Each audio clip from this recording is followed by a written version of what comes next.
Suppose एक lady police को phone करती है, वो घबराई हुई है, बोलती है मुझे मार दिया जा रहा है, और अचानक से कॉल भी डिस्कनेक्ट हो जाती है। पुलिस जब वहां पहुंचती है तो उसकी डेड बॉडी मिलती है। सवाल ये है कि क्या उसके वर्ड्स कोर्ट में एविडेंस बन सकते हैं या नहीं। नमस्कार एवरीवन, मेरा नाम है प्रतिभा और आज हम पढ़ने वाले हैं one of the most important doctrines of evidence law, जिसका नाम है रेस जेस्टे। तो क्या ये रेलेवेंट फैक्ट है? क्योंकि एडमिसिबल कोई भी एविडेंस तभी होगा जब वो रेलेवेंट होगा। तो क्या रेस जेस्टे के दिए हुए एविडेंसेस एडमिसिबल होंगे? तो चलिए स्टार्ट करते हैं from our sections. Evidence law के हिसाब से हेयर से एविडेंसेस का एविडेंस आप नहीं दे सकते और ये रिलेवेंट भी नहीं है ना, इसीलिए वो एडमिसिबल भी नहीं होगा। लेकिन यहाँ पर एक एक्सेप्शन दिया जाता है हेयर से एविडेंस का, जिसका नाम है डॉक्ट्रिन ऑफ रेस जेस्ट। इसका मतलब होता है थिंग्स डन, मतलब जो चीजें हुई हैं। अदर वर्ड्स में हम कह सकते हैं ऐसा कोई स्टेटमेंट या एक्ट या इंसिडेंट जो इतने करीब है कि इसमें झूठ फ्रेम करने का कोई टाइम नहीं मिलता है, तो कोर्ट उसे एक्सेप्ट करती है। इसलिए इसको इन अदर वर्ड्स कहते हैं इवेंट्स स्पीकिंग फॉर इटसेल्फ। मतलब कि जो इवेंट्स हैं वो इतने स्ट्रांग हैं अपने आप में कि वो क्राइम सीन को खुद ही डिफाइन कर रहे हैं। सबसे पहले one of the most important things कि ये सेक्शन 4 में है। प्रीवियसली ये दूसरे सेक्शन में था, बट अभी हमें ये वाला याद रखना है। इसमें बोला गया है relevancy of facts forming part of same transaction. ऐसे देखते हैं facts which do not in issue, वो फैक्ट्स इशू में नहीं है, right, but these facts are so connected with fact in issue और रेलेवेंट फैक्ट। मतलब ये फैक्ट इन इशू से इतना कनेक्टेड है या रेलेवेंट फैक्ट से ऐसे कनेक्टेड है as to form part of the same transaction, वो सेम ट्रांजेक्शन का हिस्सा बनते हैं। अगर वो हिस्सा बन रहे हैं तो are relevant, whether they occurred at the same time in the same place or at different times and different places। मतलब कि अगर लाहौर में कोई इवेंट हुआ है, फिर दिल्ली में कोई इवेंट हुआ है, मुंबई में इवेंट हुआ है, ये डिफरेंट प्लेसेस पर है और डिफरेंट टाइम पर भी हो सकते हैं, या फिर मुंबई में ही रह करके सेम टाइम या सेम प्लेस पर हो सकता है। अगर ऐसी कोई चेन फॉर्म होती है, ऐसा कोई ट्रांजेक्शन फॉर्म होता है, तो वो रेलेवेंट हो जाता है in the form of res gestae. इसको इलस्ट्रेशन से समझते हैं। सबसे पहले देखते हैं कि A is accused of murder of B by beating him. A ने बी को पीट पीट कर मार दिया। वॉट एवर वॉज सेड और डन बाय ए और by the bystanders at the beating also shortly before और after it has to form part of the same transaction is a relevant fact. मतलब ए ने B को मारा, पीट पीट कर मार रहा था। यहाँ पर सी डी ई भी खड़े थे। तो अब यहाँ पर जो भी सी डी ई ने बोला होगा, और मार टाइप कुछ भी बोला होगा, या फिर ये लो डंडा ले लो इससे भी मार दो, कुछ भी कर सकते हैं ये। बी ने कहा होगा मत मारो मैं तुम्हें पैसे दे दूंगा। बी ने कहा कि मत मारो मैंने कुछ नहीं किया है, ऐसा भी कुछ कह सकता है। तो जो कुछ भी उस टाइम हो रहा है वो सारे फैक्ट्स आपके रिलेवेंट फैक्ट की कैटेगरी में आते हैं, क्योंकि यहाँ पर जो ये फैक्ट्स बोले गए हैं वो इमीडिएट बोले गए हैं, कोई फ्रेम का चांस नहीं है। तो ए ने जो बी को मारा और ए ने जो कहा और बी ने कहा, वो सारे फैक्ट्स जो नियर बाई के फैक्ट्स हैं, जो बाई स्टैंडर्ड्स मतलब जो अगल बगल के लोग खड़े होते हैं वो कह रहे हैं, वो सारे फैक्ट्स रिलेवेंट हो जाते हैं, क्योंकि ये पार्ट ऑफ सेम ट्रांजैक्शन है। एक ही ट्रांजैक्शन, एक ही इवेंट में ये सारी चीजें हो रही हैं। नेक्स्ट इलस्ट्रेशन देखते हैं।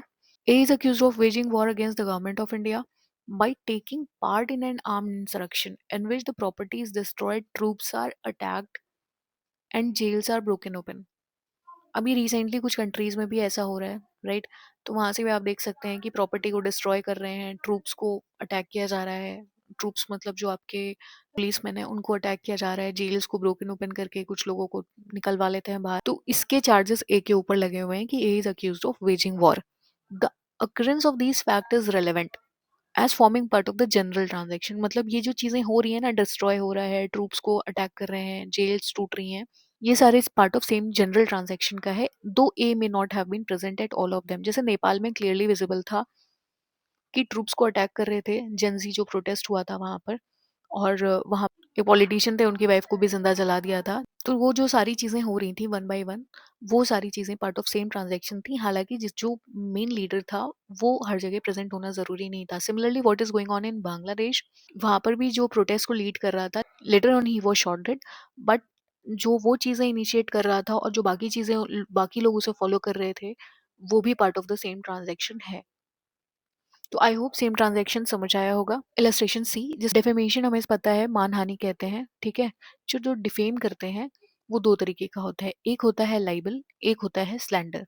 तो जो लाइबल होता है वो लिख करके होता है, L for lie, L for लिख, एंड स्लैंडर इज फॉर जो बोल करके होता है, राइट। किसी ने बोल करके उसको कुछ फेम कर दिया। तो यहाँ पर ए ने सू किया है बी को फॉर लाइबल, ठीक है। तो यहाँ लाइबिलिटी किसकी है? बी की है। बी ने लाइबल किया है एक लेटर में, जो कि कोरिस्पॉन्डेंस का पार्ट है।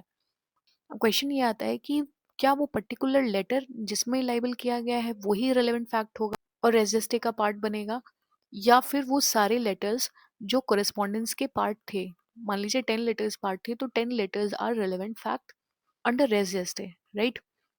तो यहाँ पर कह रहे हैं कि they are relevant facts, all letters which are forming part of the correspondence are relevant facts, though they do not contain the libel itself। मतलब कि वो लाइबल भले ही कंटेन ना कर रहे हो, लेकिन जो भी लेटर्स शेयर हुए हैं उस कॉरेस्पॉन्डेंस में वो relevant fact होंगे and they will form the part of same transaction. अभी तक हमने समझा है कि ट्रांजैक्शन कैसे हो रहा है, कोर्ट कैसे ट्रांजैक्शन को रेलेवेंट फैक्ट समझती है। अब ट्रांजैक्शन कैसे डिटरमिन होगा, ये हम टेस्ट देखते हैं कि कोर्ट क्या क्या कंसीडर करती है जब सेम ट्रांजैक्शन की बात आती है। तो सबसे पहले हम प्रॉक्सिमिटी ऑफ टाइम को देखते हैं। प्रॉक्सिमिटी ऑफ टाइम का मतलब हो गया कि ये एक्ट और स्टेटमेंट कॉन्टेम्पोरेनियस होने चाहिए, मतलब कि साथ ही साथ चलने चाहिए of the main event, not कि आज इवेंट हुआ है और 2 दिन बाद यहाँ पर कुछ बोला गया, तो it will not be considered as relevant, क्योंकि यहाँ पर फैब्रिकेशन के चांसेस बहुत ज़्यादा हैं। तो प्रॉक्सिमिटी ऑफ टाइम को सबसे ज़्यादा इंपॉर्टेंस दी जाती है। देन यूनिटी ऑफ प्लेस, ठीक है, nearby location, same location, अभी हमने डेफिनेशन में पढ़ा कि सेम प्लेस और at different different places at same time और एट डिफरेंट टाइम्स। तो unity of place is not that important, लेकिन रेलिवेंट होता है अगर प्लेसेस भी कनेक्टेड हैं तो। Then continuity of action, continuity of action का मतलब है, ऐसा नहीं है कि मार रहे हैं तो मारते जा रहे हैं, ऐसा नहीं है। शूटिंग चल रही है तो शूट करते जा रहे हैं, ऐसा नहीं। एक्शन का मतलब कि ये इवेंट हुआ, देन ये इवेंट हुआ, देन ये इवेंट हुआ, देन ये इवेंट हुआ। मतलब पहले वो माचिस लेकर के आया, पहले उसने घर से पैसे निकाले, फिर वो माचिस लेकर के आया, माचिस के साथ फिर पेट्रोल लाने गया, पेट्रोल लाने के बाद उसने उस बाइक में आग लगा दी। तो ये क्या है, ये सारे जो एक्शन है वो कॉन्टिन्यूटी में है, राइट। तो ये कैसे होना चाहिए, अनब्रोकन चेन ऑफ इवेंट्स होनी चाहिए।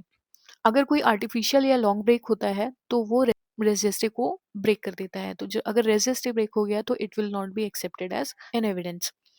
कम्युनिटी ऑफ पर्पस मतलब ऐसा कि एक इनकी कॉमन डिजाइन या कॉमन ऑब्जेक्टिव होना चाहिए। सपोज करिए ए है, ए के पर्सनल ग्रजेस थे ई के साथ, ए ने ई के घर में 2 पत्थर फेंक दिए, राइट। सी को ग्रजेस थे, उसने थोड़ा सा पेट्रोल डाल दिया रात में।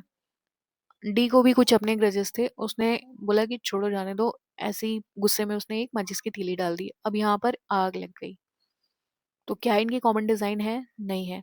तो कॉमन डिजाइन नहीं है तो सबके अलग अलग इंडिविजुअल क्राइम हो गए, that will be a different thing, ये डिफरेंट सिनेरियो में चला जाएगा। लेकिन यहाँ पर जो हम चेन ट्रांजैक्शन की बात कर रहे हैं उसके लिए कॉमन डिजाइन कॉमन ऑब्जेक्टिव होना जरूरी है कि हाँ सब लोग मिलकर के ए सी डी सारे लोग मिलकर के एक ही इंसान से ऐसा कोई ग्रज निकाल रहे हैं या फिर एक ही पर्पस के लिए काम कर रहे हैं, तब वो सेम ट्रांजैक्शन का पार्ट होगा। अब ये जो सारे टेस्ट जितने भी हैं ये चारों टेस्ट आपके कलेक्टिवली अप्लाई होते हैं, आइसोलेशन में नहीं, क्योंकि अगर हम प्रॉक्सिमिटी ऑफ टाइम देखेंगे तो ये 3 छूट जाएंगे, वो रेजिस्टे नहीं बनेगा, इसलिए ये सारी चीजें एक साथ देखी जाती हैं। नेक्स्ट हमारा आता है डी रेसेंटाई, मतलब कि इसको टिकिंग क्लॉक टेस्ट भी कहते हैं, जिसमें ये कहते हैं कि जो आपका रीसेंट अक्रेंस है वो कैसा होना चाहिए। कौन कौन सी टाइमिंग्स एक्सेप्टेड है अक्रेंस में। अकर तो कभी भी कुछ भी हो सकता है, बाद में किसी ने स्टेटमेंट दिया, घर जाके स्टेटमेंट दिया, फिर थोड़ी ठीक हो गई उसके बाद स्टेटमेंट दिया हॉस्पिटल में, तो ये क्या रीसेंट अक्रेंस में आएगा, नहीं। तो यहाँ पर हम देखते हैं क्या क्या एक्सेप्टेड टाइमिंग्स हैं जो रीसेंट अक्रेंस में आ सकती हैं। जो सबसे पहले है ड्यूरिंग द इवेंट, जो उस टाइम बोल रहे थे, बाय स्टैंडर्स बोल रहे थे या जो आपस में मारपीट कर रहे थे ए एंड बी, वो बोल रहे थे। इमीडिएटली बिफोर द इवेंट, आज मैं ए को मार डालूंगा, ऐसा अगर कुछ बोला गया और वो वहां जाकर के बंदूक लेके पहुंच जाता है, तो ये इमीडिएटली बिफोर द इवेंट है। इमीडिएटली आफ्टर द इवेंट, ये क्या हुआ, ए मुझसे मर गया, अगर ऐसा कुछ बोला तो ये इमीडिएटली आफ्टर द इवेंट है, तो ये भी सेम रीसेंट अक्रेंस का पार्ट होगा और ये रिलेवेंट होगा। यहाँ पर statements made after significant delay are not admissible, की अगर कोई सिग्निफिकेंट डिले हो जाती है तो उसके बाद कोई भी दिया हुआ स्टेटमेंट आपका रिलेवेंट नहीं होगा, इसलिए वो एडमिसिबल नहीं होगा। इसको केस लॉ से समझते हैं, जिसमें सबसे पहले हम देखते हैं Ratan Singh versus state of Himachal Pradesh. इनके केस में क्या होता है कि विक्टिम एक विमेन थी जो जल गई थी, वो सीवियर बर्न कंडीशन में थी। जब लोग उसके पास पहुंचे, उसके रिलेटिव्स उसके पास पहुंचे, तब उसने तुरंत कहा कि राम ने मुझे जला दिया। ये बोलने के बाद उसकी डेथ हो जाती है। जब मैटर कोर्ट में था तो डिफेंस ने कहा कि ये जो स्टेटमेंट दिया इन्होंने कि राम ने इन्हें मारा है, तो ये तो हियरसे एविडेंस का पार्ट है, इसलिए एडमिसिबल नहीं होगा। तो इशू ही ये बना था कि क्या जो स्पॉन्टेनियस स्टेटमेंट दिया गया है वो स्पॉन्टेनियस स्टेटमेंट एडमिसिबल होता है या नहीं होता है। तो कोर्ट का ये कहना था कि अगर कोई स्टेटमेंट घटना के तुरंत बाद दिया गया है, विक्टिम एक्सट्रीम डिस्ट्रेस कंडीशन में है, ठीक है, वो बहुत ज्यादा कुछ सोचने विचारने की कंडीशन में नहीं थी, क्योंकि वो सीवियरली बर्न थी और इतना बोलने के बाद ही उसकी डेथ हो गई, तो फैब्रिकेशन के चांसेस नहीं बनते हैं। इसलिए जो ऐसा स्टेटमेंट बोला गया, जो इसने बोला कि राम ने इसे जलाया है, स्टेटमेंट रेलेवेंट हो जाता है अंडर रेस जेस्टे। तो कोर्ट ने डायरेक्टली ये कहा, spontaneous statements made under stress form part of same transaction. Next case हमारा है Gentela Vijay Vardhan Rao versus state of Andhra Pradesh का। इनके केस में भी बहुत इंटरेस्टिंग फैक्ट होता है कि यहाँ पर ये बस होती है, बस जल जाती है, तो कुछ लोग होते हैं जो बच जाते हैं और वो बाहर निकल आते हैं। अब ये जो सर्वाइवर्स थे, इन्होंने बाद में जाकर के पुलिस को बताया कि ऐसा ऐसा हुआ था। केस चल रहा था, तो प्रोसिक्यूशन ने कहा कि ये जो इन्होंने स्टेटमेंट्स पुलिस को दिए हैं, जो सर्वाइवर्स थे, जो पुलिस के स्टेटमेंट्स हैं, ये हम रजिस्ट्री के अंडर रेलेवेंट प्रूव करना चाहते हैं। तो क्वेश्चन ये था कि क्या जो इन्होंने स्टेटमेंट्स दिए हैं, can they be proved under registry. Court का ये कहना था कि जब स्टेटमेंट्स दिए गए थे, तो इवेंट्स ऑलरेडी कंप्लीट हो चुके थे। जो सर्वाइवर्स थे, वो जो सर्वाइवर्स हैं, ये सारे सेफ जगह में पहुंच चुके थे, उनके पास सफिशिएंट फैब्रिकेट करने का टाइम था, इसलिए ये रजिस्ट्री में रेलेवेंट नहीं होंगे। तो यहाँ पर कोर्ट ने कहा, once the transaction is over, subsequent statements are not admissible under res gestae. Next case देखते हैं, जिसमें state of Maharashtra versus Mohammad Yakub. इनको याकूब आप समझिए, ये याकूब हैं और इनके ऊपर स्मगलिंग का चार्ज था। ये इन सारे लोगों को स्मगलिंग करते थे। अब स्मगलिंग करने के लिए आपके अलग अलग एक्ट्स होते हैं। प्लानिंग होनी चाहिए, प्लानिंग करेंगे, जो सामान है वो ट्रांसपोर्टेशन होगा, देन एक्चुअल स्मगलिंग पॉसिबल है। तो मिस्टर याकूब हर सारी इन सारी जगहों पर प्रेजेंट नहीं थे। तो क्वेश्चन ये हुआ कि क्या अलग अलग जगह पर हुआ एक्ट ट्रांजैक्शन बन सकता है। डेफिनेशन में भी आपका क्लियरली डिफाइंड है कि सेम टाइम और एट सेम प्लेस और एट डिफरेंट टाइम और डिफरेंट प्लेस। कोर्ट ने ये कहा कि सारे एक्ट्स एक ही इलीगल डिजाइन के लिए थे, कॉमन पर्पस था। तो इनकी जो इलीगल डिजाइन थी यहाँ पर, इसी इलीगल डिजाइन के लिए ये थे और कॉमन पर्पस था, इसलिए ये सेम ट्रांजैक्शन का पार्ट है। तो कोर्ट ने डायरेक्टली यहाँ कहा, different acts committed at different places can form part of same transaction if United by common purpose. Next case है हमारा आर वर्सेस बेडिंगफील्ड। ये जितने केसेस हैं, ये एक लाइन से सारे इंपॉर्टेंट केसेस हैं आपके प्री के लिए भी एंड मेंस के लिए भी। इसको ऐसे समझते हैं, एक लेडी है और यही विक्टिम है, ठीक है। इनका जो गला है वो किसी ने काट दिया, गला कट गया। अब ये बाहर रूम से निकल रही है और इन्होंने कहा, aunt see what Beddingfield has done to me. Question ये था कि जो बेडिंगफील्ड का नाम लिया था, क्या ये स्टेटमेंट सेम ट्रांजैक्शन का पार्ट है। कोर्ट ने कहा कि जो इंसिडेंट था, जो स्टेटमेंट इन्होंने नाम लिया, वो पहली चीज रूम से बाहर आके लिया, वो बड़े नजाकत तरीके से लिया। Oh aunt see what Beddingfield has done to me, उसी टाइम चिल्लाना चाहिए था। उसी टाइम इन्होंने कोई नाम नहीं लिया, कोई कुछ भी इन्होंने नहीं कहा जिस टाइम इनका ये गला कटा। आने के बाद इन्होंने बोला, वो aunt see what Beddingfield has done to me. तो कोर्ट ने कहा कि जो उनका स्टेटमेंट है, ये इंसिडेंट के दौरान नहीं हुआ था, इसलिए ये एक्सेप्टेबल नहीं है। तो डिसीजन ये हुआ कि statement must be made during the continuance of the transaction. Next case है हमारा Bhairav Singh versus state of Madhya Pradesh. इनके केस में क्या होता है, एक विक्टिम होता है, उसको सीवियर इंजरीज आई होती हैं और उसे हॉस्पिटल ले जाया जाता है। ट्रीटमेंट चलता है, ट्रीटमेंट के बाद इन्हें थोड़ा सा आराम मिलता है, उसके बाद ये एक स्टेटमेंट देते हैं। प्रोसिक्यूशन यहाँ पर कहता है, इन स्टेटमेंट्स को रेस जस्टिस के अंडर प्रूव करना है। तो क्वेश्चन ये है कि क्या जो इन्होंने ट्रीटमेंट होने के बाद स्टेटमेंट दिए हैं, ये रेस जस्टिस के अंडर प्रूव हो सकते हैं या नहीं हो सकते हैं। तो कोर्ट का ये कहना था कि यहाँ पर टाइम गैप था सफिशिएंट, इसलिए रेस जस्टिस के अंडर ये नहीं है। कोर्ट का डिसीजन आप जो पेन डाउन कर सकते हैं, वो है, statements made after medical treatment with sufficient time gap are not res justice.